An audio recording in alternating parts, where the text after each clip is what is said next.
우리가 기도 없이 산다면요, 그 사는 것이 아닙니다, 여러분. 기도 안 하면 우리는 죽은 것이죠. 기도가 영혼의 호흡이지 않습니까? 목사도 기도 안 하면 힘들고 모든 것이 좌절이고 절망이고, 아이고, 내가 어떻게 이 교회를 이끌어 가겠노? 여러분들에게 어떻게 은혜를 사람의 힘으로 주고, 여러분들 어떻게 사람의 힘으로, 사람의 재주로 하나님께로 여러분들 이끌어 가겠습니까? 하나님 은혜가 없으면 안 되는 것입니다. 자신을 보면 늘 절망이고, 늘 좌절이고, 환경을 보면 늘 낭망이고, 환경만 바라보면 늘 할 수만 나오지만, 그러나 우리가 주님을 바라보면 주님께서 우리의 소망이 되시고 살 길을 열어주시고 또 주님께서 해결점을 주실 줄로 믿습니다. 오늘 우리 정집사님 찬양도 하셨는데요. 정말 기도는 주님을 바라보는 것 같습니다. 우리 눈을 들어서 주님을 바라보는 것 같습니다. 우리 동부삼일교회 모든 성도님들이 어떠한 상황 가운데서도 자기 자신을 바라보지 말고 환경을 바라보지 말고 정말 눈을 들어서 주님을 바라볼 수 있는 그런 성도들 될 수 있기를 주의 이름으로 축원합니다. 그 가운데 하나님께서 베풀으시는 그 은혜의 간증들이 우리 가운데 풍성하고 우리가 다 간증의 주인공들이 되었으면 좋겠습니다. 우리 예배분 한번 보시면서 인사하십시다. 앞에 보시면서 당신이 간증의 주인공이 될 수 있습니다. 시작. 당신이 간증의 주인공이 될 수 있습니다. 믿습니다. 오늘 하나님 말씀 사사기 20장 26절에서 48절 말씀인데요. 사사기 20장 26절에서 48절 말씀인데 여러분들 지금 이제 한 3주간 사사기 말씀을 안 듣다가 이제 들으니까 좀 생소할 수가 있겠습니다. 지금 우리는 사사기의 결론 부분을 지금 다루고 있습니다. 이제 20장하고 21장이면 사사기가 끝이 납니다. 그런데 지금 새벽기도 때도 사사기를 보고 있거든요. 이 하나님께서 이렇게 연거푸 이렇게 보게 하시는 이유가 무엇일까? 새벽기도 본문은 제가 의도해서 하는 것이 아니거든요. 다 이렇게 다 정해져서 내려오는 거거든요. 하나님께서 우리 교회에 새로워지게 하시고 우리 교회가 그리고 하나님께서 우리 교회에게 하고 싶은 말씀이 사사기를 통하여 분명히 있는 같다. 저는 개인적으로 그렇게 해석을 합니다. 그래서 이 사사기를 통하여서 우리 하나님의 말씀을 깨닫고 또 우리 속에 있는 죄악들을 끊어버리는 그런 은혜가 있기를 주의 이름으로 축원합니다. 사사기의 결론을 보고 있는데요. 레위인의 첩 사건으로 이스라엘 모든 지파가 총회를 엽니다. 그리고 베냐민 지파와 전쟁을 벌이죠. 이스라엘 지파 간에 내전이 일어난 것입니다.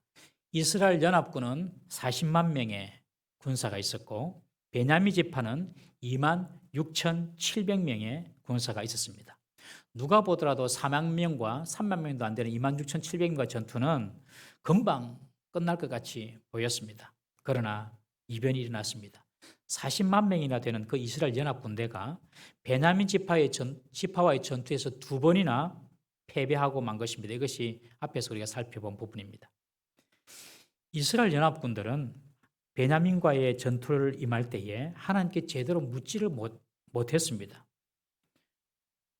베냐민 지파, 그 레위인의 첩을 강간하고 집단 윤관한 그 악한 베냐민 지파, 그리고 그 기브아 사람들을 옹호해주고 같이 이스라엘 총회의 그 결정에 반대하고 전쟁을 일으키는 베냐민 지파, 이들은 악한 일을 행하고도 돌이키지 않았기 때문에 당연히 정죄하고 심판당해야 한다.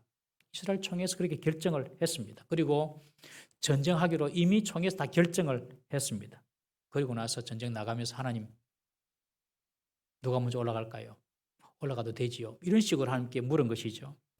이미 자기들은 베냐민 지파의 죄를 다 알고 죄를 정죄하고 전투를 벌이기로 결정을 해놓고 하나님께 묻는 것은 요식 행위로 하나님께 묻는 것입니다. 여러분, 기도는 요식 행위로 해서는 안 되는 것입니다. 우리가 기도할 때는 정말 마음을 집중해서 마음을 모아서 그렇게 기도해야 하는 것이죠.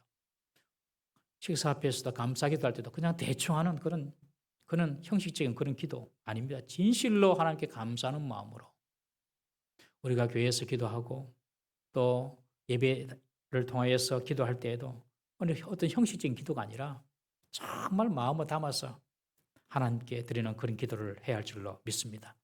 이스라엘 연합군들은 전투에 임하면서도 진지하고 간절하게 하나님의 도우심을 구하지 않았습니다. 그들은 자신의 병력들이 있었잖아요. 40만 명, 베냐민 지파 26,700명. 뭐 대충 싸워도 이길 수 있다. 자신들의 군사력을 더 믿었던 것입니다. 여러분, 하나님보다 다른 의지하는 것들이 있으면 정말로 하나님을 진실하게 그리고 온전히 신뢰하기가 어려운 것입니다.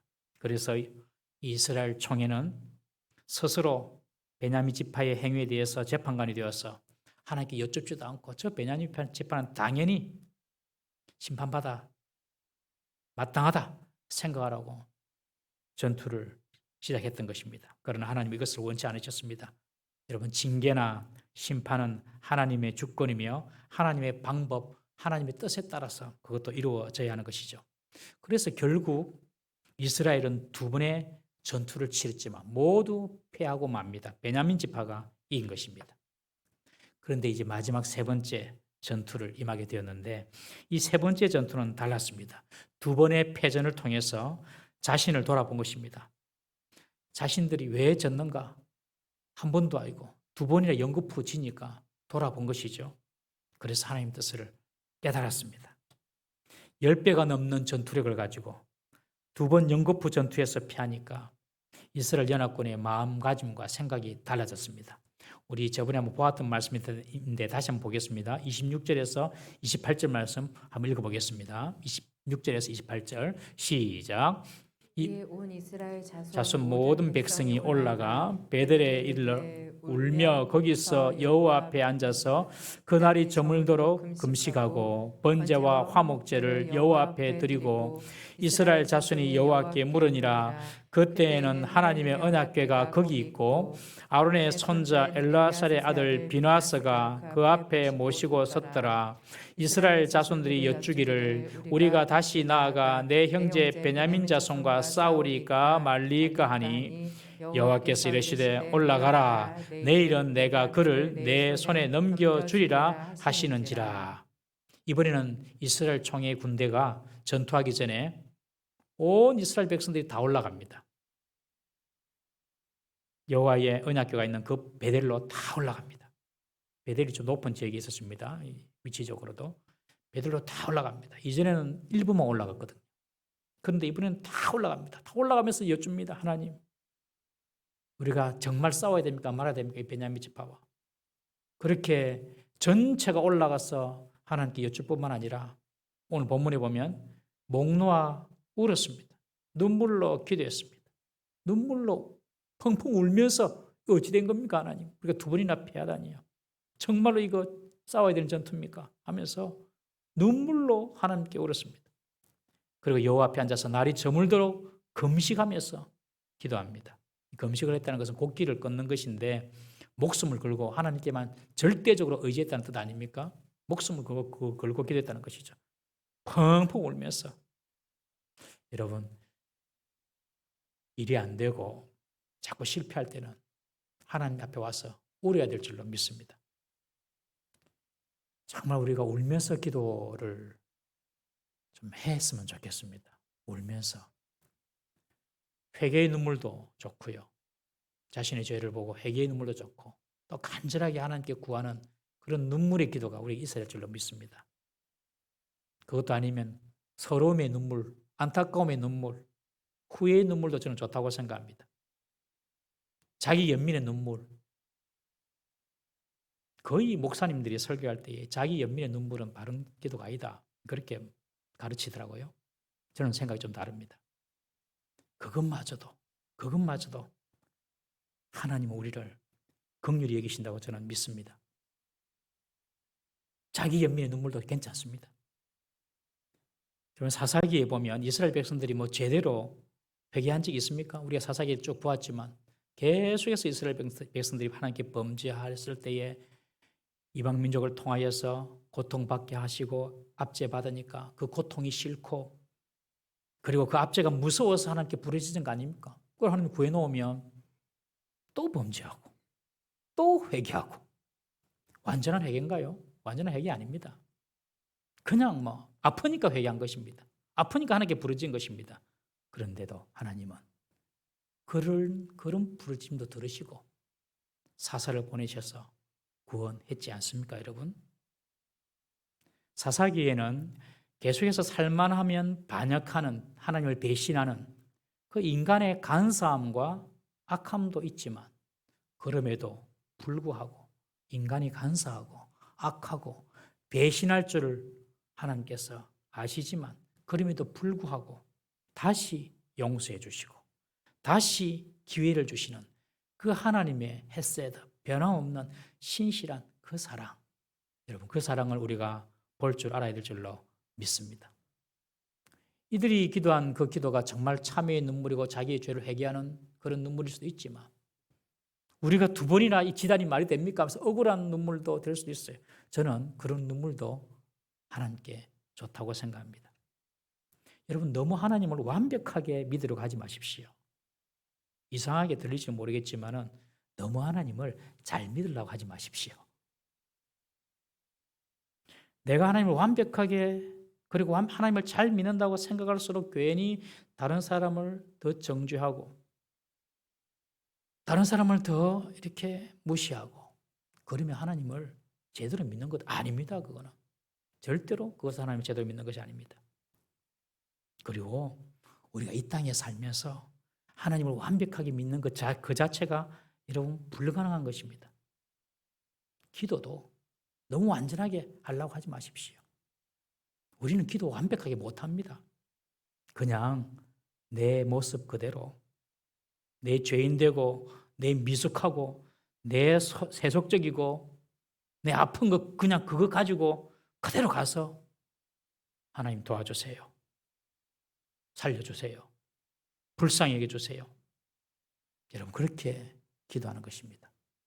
그런 기도가 하나님의 마음을 움직인 줄 믿으시길 바랍니다.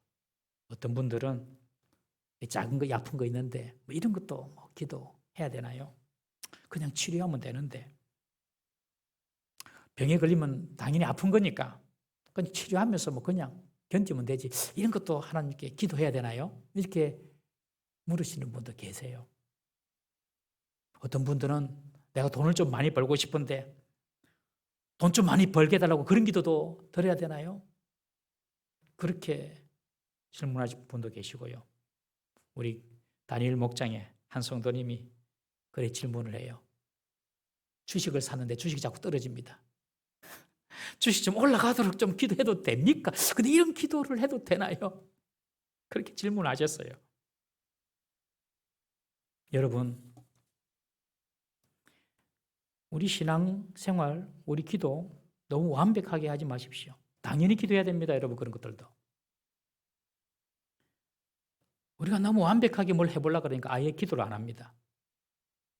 꼭 기억하십시오. 잘못된 기도보다도 더 큰 문제는 아예 기도를 안 하는 것입니다. 여러분, 틀려도 좋아요. 솔직하게 그냥 원하는 대로 기도하시면 되는 거예요. 솔직하게. 이것이 맞나, 바르나, 틀리나, 그거는 우리 몫이 아닙니다. 아프면 아프다고 하는 좀 빨리 낫게 해달라고 기도하고, 돈 좀 벌고 싶으면 돈 좀 벌고 싶다고 기도하고, 주식이 떨어지면 주식 좀 올라가다고 기도하고, 기도하는 것 자체가 중요한 것입니다, 여러분. 이번에 다니엘 기도를 마치고 다니엘 기도 3주를 꼬박히 잘 출석하시고 직장을 얻은 성도님이 계세요. 솔직하게 이번에 정말 다니엘 기도를 통해서 하나님 정말 이번에 직장을 얻어야 되는데 정말로 마음을 들여서 진실하게 기도했답니다. 좀 되게 해주세요. 직장이 좀 되게 해주세요. 그리고 끝에는 안 돼도 내가 받아들이겠습니다. 착한 분이죠. 그러나 정말 기도를 본인은 진심으로 했다고 합니다. 최종 후보가 6명인데 1명 뽑는데, 최종까지 온 사람이 6명에 1명을 뽑는데 그러더랍니다. 이번에는 주부 사원을 뽑겠습니다. 그러면서 그분이 됐다고 합니다. 여러분, 우리가 기도할 때에 그냥 아이처럼 진심으로 아프면 아픈 대로, 하면 이거 필요하면 이거 필요한 대로, 뭐 체면 차리고 뭐 눈치 보고, 이것이 하나님께서 뭐 들어주겠나 안 들어주겠나 이런 기도조차도 그렇게 염려하지 마셔요. 기도하는 것 자체가 중요한 줄 믿으시기 바랍니다. 아예 기도 안 하는 것보다도 기도하는 것 자체가 중요한 거예요. 그러면 기도 중에 하나님께서 이것은 내 욕심이구나. 이것은 하나님의 뜻하고 좀 다른 것 같구나. 하나님께서 생각나게 하시고 하나님께서 성령을 통하여서 우리의 기도를 바르게 이끌어 주시는 것입니다, 여러분. 신앙생활 우리가 하는 것이 어디 있습니까, 여러분? 신앙생활 우리가 하는 것이 하나도 없어요. 전부 다 하나님의 인도하신 가운데 하나님께서 이끌어 주셔서 우리가 하는 줄 믿으시기 바랍니다. 기도도 마찬가지고 봉사도 마찬가지고 예배도 마찬가지고 헬라어 문법에 보면 신적 수동태라는 것이 있습니다. 우리 전도사님, 임전사님 신적 수동태 알지요? 신적 수동태가 뭐냐면 주어가 하나님이신데 주어가 생략되는 경우에 동사를 수동태로 쓰는 것입니다. 주체는 하나님인데 하나님이란 말을 이렇게 생략할 경우에 그 동사를 수동태로 쓰는 것이에요. 예를 들면 예수님께서 십자가 위에서 달려서 돌아가실 때에 내가 다 이루었다 그렇게 말씀하셨죠. 내가 다 이루었다. 텔레스타이. 모든 것을 텔레스타이. 내가 이루었다.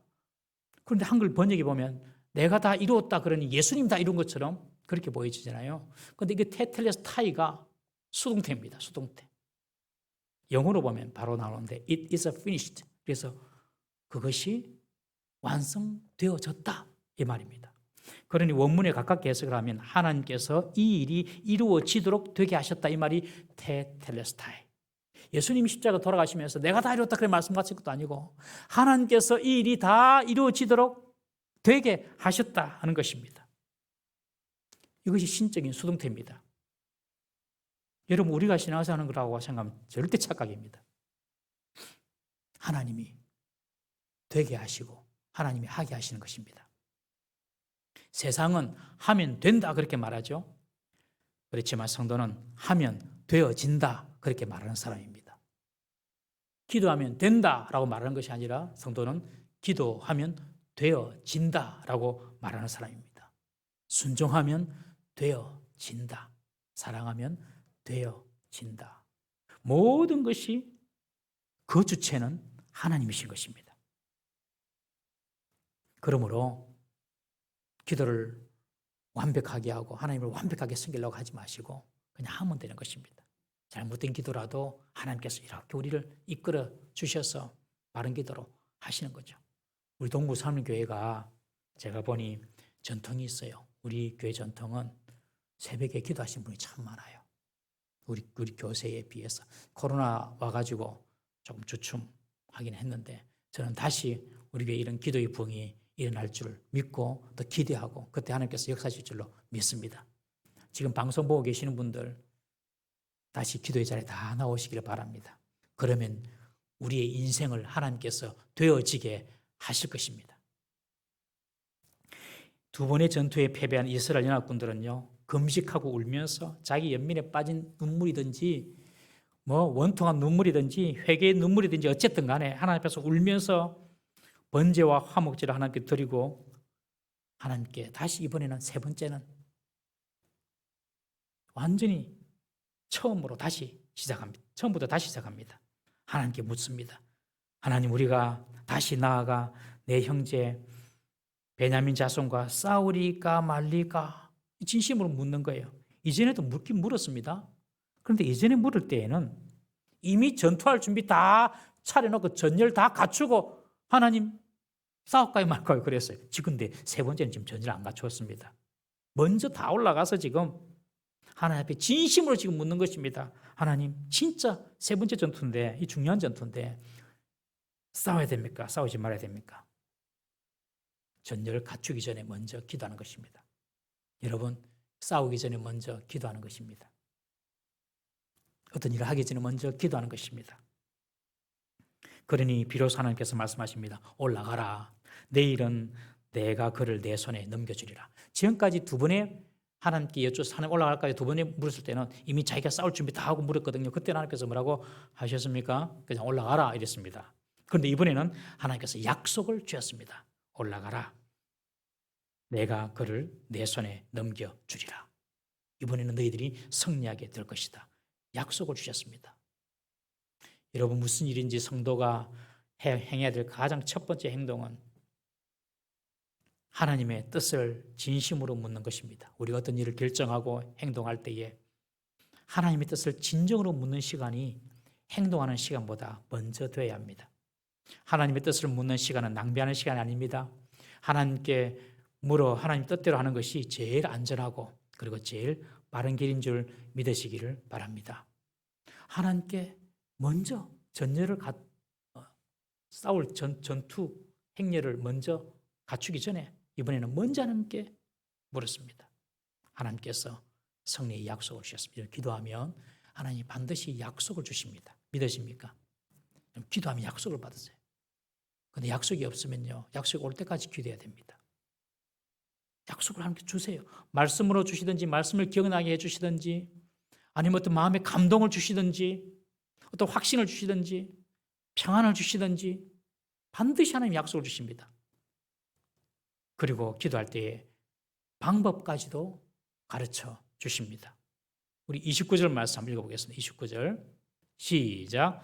이스라엘이 기브와 주위에 군사를 매복하니라. 지금까지 이스라엘 연합군이 베냐민 군대와 싸울 때에는 자기 머릿수만 믿고 그냥 밀어붙였더랬습니다. 별다른 전술이 없었습니다. 그러나 이번에는 다릅니다. 이스라엘 연합군들이 유인술과 매복 전술을 씁니다. 하나님께서 우리에게 기도의 응답을 해주실 때에 두 가지를 주십니다. 하나는 약속을 주시고 또 하나는 그 약속을 성취하는 어떤 방법도 하나님께서 가르쳐 주시는 것입니다. 히스기야의 기도를 보십시오. 아수르 왕 사네립이 군대장 랍사게와 함께 아수르 군사 18만 5천 명을 데리고 유다를 침공합니다. 그리고 하나님을 모독합니다. 그 소식을 그 편지를 받았던 이 히스기야가 옷을 찢으면서 어떻게 할 것인지 아모스 선지자가 이사야 선지자한테 가서 물어봐라.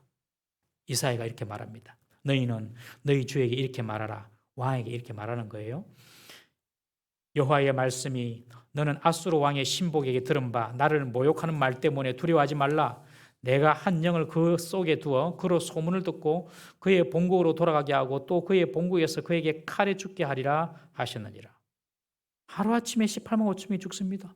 그리고 이 아수르 왕 사네립은 아수르로 돌아가서 자기 신에게 제사하다가 자기 아들들에 의해서 죽임을 당합니다. 칼날에 의하여 죽게 될 것이다. 그 방법까지 그대로 이루어지는 것입니다. 이후 히스기야가 병이 들었어요. 병이 들어서 죽을 때에도 히스기야가 아직 자식이 없어가지고 내가 지금 죽으면 안 되는데 하나님 살려달라고 이사야가 말합니다. 네 빨리 집 정리해라. 너는 죽고 살지 못할 거야. 그렇게 이사야가 말하지만 이 히스기야는 자신의 얼굴을 벽으로 향하고 하나님께 간절하게 기도합니다. 하나님께서 말씀하십니다. 내가 네 기도를 들었고 내 눈물을 보았다. 히스기야도 눈물로 기도한 것입니다. 내가 네 눈물을 보았다. 하나님은 눈물에 약하신 분 같아요. 내가 네 눈물을 보았다. 그렇게 말씀하시면서 내가 너를 낫게 하리니 3일 만에 네가 여호와의 성전에 올라가겠고 네 날을 15년 더할 것이고 거기에 플러스 아수르 왕의 손에서 너를 구원하고 네가 나를 위하고 또 내 종 다윗을 위했으므로 내가 이 성을 보호해 주겠다. 내가 15년을 더 살게 해주겠다. 고쳐주겠다. 그런 약속을 주십니다. 그러면서 그 방법을 이사야를 통하여 주시는데 이사야가 무화과 반죽을 가져오라. 무화과로 만들어진 그 반죽을 가져오라. 무화과로 반죽을 만들어라. 그래서 무화과로 만든 그 반죽을 가지고 그 히스기야의 상처에 딱 놓으니 나아버린 것입니다. 하나님은요, 약속만 주실 뿐만 아니라 하나님께서 그 약속 이룬 방법도 주시는 것입니다.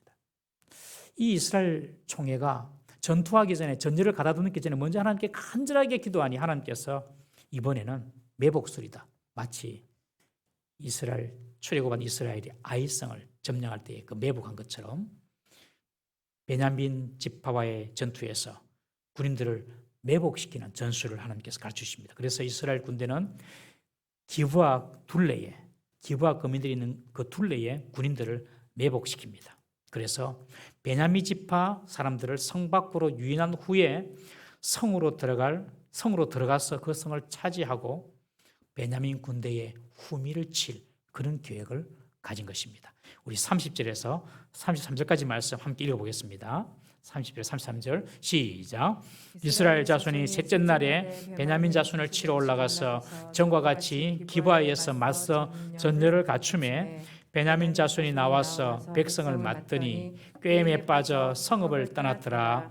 그들이 큰 길 곧 한쪽을 베델은 올라오는 길이요 한쪽은 기브아에 들러 가는 길에서 백성을 쳐서 전과 같이 이스라엘 사람 30명 가량을 죽이기 시작하며 베냐민 자손이 스스로 이르기를 그들이 처음과 같이 우리 앞에 패한다 하나 이스라엘 자손은 이르기를 우리가 도망하여 그들을 성읍에서 큰 길로 꿰어내자 하고 33절 이스라엘 사람이 모두 그들의 처소에서 일어나서 바알다말에서 전열을 갖추었고 이스라엘의 복병은 그 장소 곧 기브아 초장에서 쏟아져 나왔더라. 사흘째 되던 날 이스라엘 자손은요 베냐민 자손 앞에 이제 전투 태세를 갖춥니다. 기도하고 난 이후에 전투 태세를 지금 전열을 갖추는 거예요. 그러자 베냐민 자손들도 대항하려고 나옵니다. 베냐민 지파 사람들은 이미 두 번의 승리를 했기 때문에 이번에도 승리할 것이다 이런 생각을 가지고 나왔습니다. 사실 베냐민 지파들은요 숫자는 적었지만 똘똘 뭉친 지파였습니다. 그러나 이스라엘 총회는 비록 40만 명이 있었지만은 다 뭐 지파들이 모여가지고 있었기 때문에 좀 그런 좀 구심점이 없는 그런 군대였죠. 그러니까 이번에도 세 번째 전투에서도 이 베냐민 지파 사람들은 의기양양하게 나오는 것입니다. 그들에게는 자만심이 있었습니다. 막 성문에서 성 앞에서 싸우는데 전과 같이 이스라엘 백성들이 막 죽는 거예요. 30명이 죽습니다. 30명이 이스라엘 백성이 죽으니까 이스라엘 백성들이 퇴각을 하는 겁니다. 퇴각을. 그러니 이 베냐민 지파 사람들은 또 이것들이 또 도망간다. 우리가 또 이겼다 생각하고 그냥 성 밖으로 뛰어나오면서 다 나오면서 이스라엘 주력 부대를 추격해 나가는 것입니다. 이것이 그들의 실수였습니다. 때때로 하나님은 악한 자들이 더욱 큰 패배를 맛보도록 하기 위해서 그들로 하여금 작은 승리를 주시기도 합니다. 그래서 그들로 하여금 희망이 부풀어서 자만과 교만에 빠지게 합니다. 그러나 그들의 기쁨은 짧고 그들의 승리도 잠깐뿐이며 영원한 패배로 빠지게 되는 것입니다. 이 기브아 사람들이, 이 베냐민 사람들이, 기브아는 베냐민 소속돼 있는 사람들이죠. 베냐민 지파 사람들이 또 뭐 30명 정도 이기니까 또 이스라엘 총회가 퇴각하니까 이번 전투도 우리 이겼다 생각하고 그냥 나와가지고 그냥 베냐민을 향해서 이스라엘 향해서 좀 또 쫓아가는 것입니다. 그 틈에 그 기브아 주변에 있던 그 성읍 주변에 있던 그 매복 부대가 나와서 성을 공격하는 것입니다. 우리 34절, 35절 말씀 읽어보겠습니다. 시작. 온 이스라엘 사람 중에서 택한 사람 10,000명이 기브아에서 이르러 침에 싸움이 치열하나 베냐민 사람은 화가 자기에게 미친 줄을 알지 못하였더라.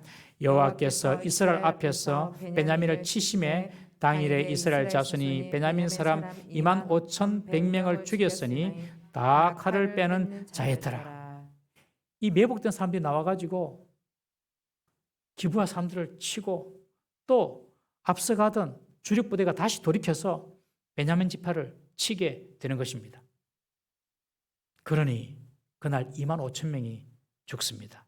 이 전투를 36절부터 그리고 46절까지 조금 더 상세하게 기록을 하고 있습니다. 지금 35절까지 이야기는 이미 베냐민 지파의 사람들이 패한 것으로 끝이 났는데 36절부터는 이 사건을 어떤 전술이 사용되었는지 조금 더 반복해서 구체적으로 이야기한 것이 36절에서 46절입니다. 우리 한번 다 같이 한번 쭉 한번 읽어보도록 하겠습니다. 반복된 내용인데 좀 더 구체적으로 쓴 것입니다. 36절 있습니다. 시작. 이에 베냐민 자손이 자기가 패한 것을 깨달았으니 이는 이스라엘 사람이 기브아에 매복한 군사를 믿고 잠깐 베냐민 사람 앞에 피함에 복병이 급히 나와 기브아로 돌격하고 나아가며 칼날로 온 성읍을 쳤음이더라. 처음에 이스라엘 사람과 복병 사이에 약속하기를 성읍에서 큰 연기가 치솟는 것을 군으로 삼자 하고 이스라엘 사람은 싸우다가 물러가고 베냐민 사람은 이스라엘 사람 30명 가량을 쳐 죽이기 시작하며 이르기를 이들이 틀림없이 처음 싸움같이 우리에게 패한다 하다가 연기 구름이 기둥같이 성읍 가운데에서 치솟을 때에 베냐민 사람이 뒤를 돌아보매 온 성읍에 연기가 하늘에 닿았고 이스라엘 사람은 돌아서는지라. 베냐민 사람들이 화가 자기에게 미친 것을 보고 심히 놀라 이스라엘 사람 앞에서 몸을 돌려 광야 길로 향하였으나 군사가 급히 추격하여 각 성읍에서 나온 자를 그 가운데서 진멸하니라. 그들이 베냐민 사람을 에워싸고 기브아 앞 동쪽까지 추격하며 그 쉬는 곳에서 짓밟음에 베냐민 중에서 엎드린 자가 18,000명이니 다 용사더라. 그들이 몸을 돌려 광야로 도망하였으나 림몬 바위에 이르는 큰 길에서 이스라엘이 또 5,000명을 이삭 줍듯 하고 또 급히 그 뒤를 따라 기돔에 이르러 또 2,000명을 죽였으니 이날에 베냐민 사람으로서 칼을 빼는 자가 엎드려진 것이 모두 25,000명이니 다 용사였더라. 베냐민 자손은 이스라엘 주력 부대가 30명이 죽고 막 퇴각하는 것처럼 보이니까 자기들이 이긴 줄 알았습니다. 그러나 그들은 기브아에 이게 매복하고 있는 병력을 전혀 상상하지 못했죠. 그런데 갑자기 이 기브아 안으로 그 성읍 안으로 이스라엘 매복 군대가 일어나서 들어가서 그 성읍을 장악하고 연기를 피우는 것입니다. 이것이 그 매복 부대와 이스라엘 주력 부대의 신호였습니다. 성읍에서 연기가 나오면은 다시 이스라엘 주력 부대는 퇴각하는 것을 멈추고 돌이켜서 베냐민을 치는 것이었습니다. 그러니 성읍에서 연기가 확 올라오는 것을 보고 이스라엘 주력 부대도 보고 그리고 베냐민 사람도 본 것입니다. 보니까 막 성에서 막 연기가 막 올라오는 거예요. 그러다 보니까 갑자기 앞서가서 도망가던 이스라엘 주력 부대가 돌아서서 자기들을 치고 그리고 성읍에서 그 성읍을 정리한 그 매복 부대가 다시 뒤에서 치고 들어오고 그러니 양동 작전에 말려가지고 그 사이에서 완전히 베냐민 지파 사람이 18,000명이 거기서 죽고 맙니다. 18,000명이. 그뿐만 아니라 이제 18,000명이 거기서 죽고 그 도망가는 패잔병들을 이스라엘 총회군이 추격해서 림몬 바위 위에서 5,000명을 죽입니다. 마치 이삭을 주듯이 이삭을 준다 그러니까 이삭을 칼로 치듯이 그냥 칼로 그냥 다 베어버리는 것입니다. 5,000명. 그리고 또 그 가운데서 또 기돔까지 도망가는 사람이 있어서 그 사람을 쫓아가서 2,000명을 죽입니다. 그래서 세 번째 전투에서 베냐민 지파 25,000명이 죽습니다. 원래 베냐민 사람 군대가 총 26,700명인데 25,100명이 죽고요. 그리고 나중에 600명이 삽니다. 그 1,000명은 아마 1차, 2차 전투에서 죽었던 베냐민 군사일 것입니다. 그래서 거의 600명 남기고 다음에는 600명이 어떻게 된지 보겠는데요. 베냐민 군사 25,000명이 그날 다 죽습니다. 결국 세 번째 전투에서 이스라엘 연합군의 승리로 이 전쟁은 끝이 나게 됩니다. 베냐민을 심판하는 것은 악에 대한 정당한 심판이었습니다. 하나님께서 그렇게 심판하시려고 하나님께서도 마음을 먹으신 것입니다. 그러나 베냐민을 심판하는 것이 하나님의 뜻이었지만 그 방법은 이스라엘 연합군이 자신의 정의나 혹은 자신의 힘을 믿고 전쟁에 임하는 것을 하나님께서는 원치 않으셨어요. 처음에 이스라엘 백성들은 하나님 뜻을 형식적으로 묻고 자기 군대 능력을 믿고 전투를 했죠. 그래서 2번이나 패했습니다. 하나님께서 원하시는 방법이 아니었습니다. 하나님은 그 모든 일의 진행 과정조차도 철저히 이스라엘 총회의 자의적인 판단이나 자력에 의해서 그들의 군사력을 신뢰해서 이기는 전쟁이 아니라 이것은 내가 심판하는 전쟁이다. 나의 전쟁이라는 것을 보여주시기 위해서 철저히 이스라엘 총회가 하나님을 신뢰하고 의지하기를 하나님께서는 원했던 것입니다. 그래서 자기 힘으로 전투했던 그 첫 번째, 두 번째 전투에서 이스라엘 총회는 실패를 보게 된 것입니다. 그러나 세 번째에서 정말 하나님을 신뢰하고 하나님 방법으로 전투에 나갔을 때에 승리를 하게 된 것입니다. 사랑하는 성도님 여러분, 우리의 싸움은 나의 싸움이 아니라 하나님이 싸워주시는 전쟁임을 믿으시기를 바랍니다. 우리가 할 일이 무엇인가? 우리가 할 일은 무엇보다도 세 번째 이스라엘 총회군이 하나님의 뜻을 물었던 것처럼 늘 하나님의 뜻을 구하고 하나님의 방법을 찾는 것이 가장 우선됨을 우리는 꼭 기억해야 합니다. 학생이 공부를 하는 것도, 사업을 하는 것도, 직장을 구하는 것도, 그리고 인간관계의 문제를 해결하는 것도, 이 모든 싸움이 하나님이 싸워주시는 전쟁인지 우리가 알아야 됩니다. 하나님이 싸우시는 전쟁이다. 그러므로 우리가 할 일은 하나님의 뜻을 발견하고 그리고 하나님의 방법을 찾는 것이 우리가 가장 주안점을 두어야 될 우리의 문제라는 것입니다. 내 힘으로 싸워서 이기고자 하는 것이 우리의 할 일이 아니라는 것이죠.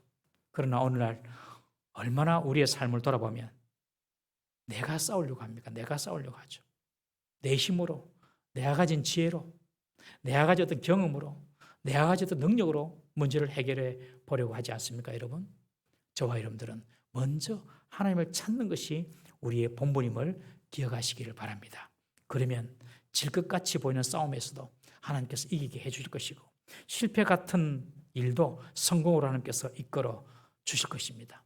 요한복음 15장 말씀처럼 정말 우리는 포도나무와 가지 같은 존재들입니다.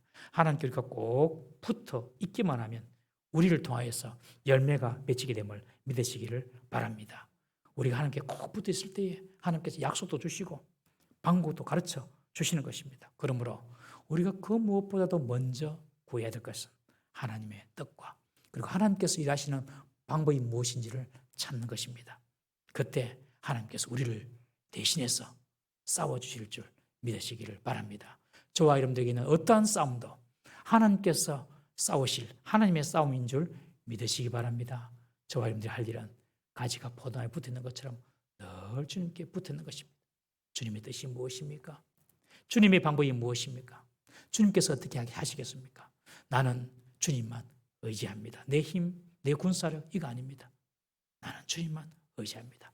철저히 전적으로 주님만 신뢰하고 나아갈 때에 우리 앞에 있는 그 어떠한 전투도 싸움도 능히 이길 줄 믿으시는 우리 모든 성도 되시기를 주의 이름으로 축원합니다. 다 같이 한번 기도하시겠습니다. 이 시간에 이렇게 한번 기도합니다. 우리의 기도가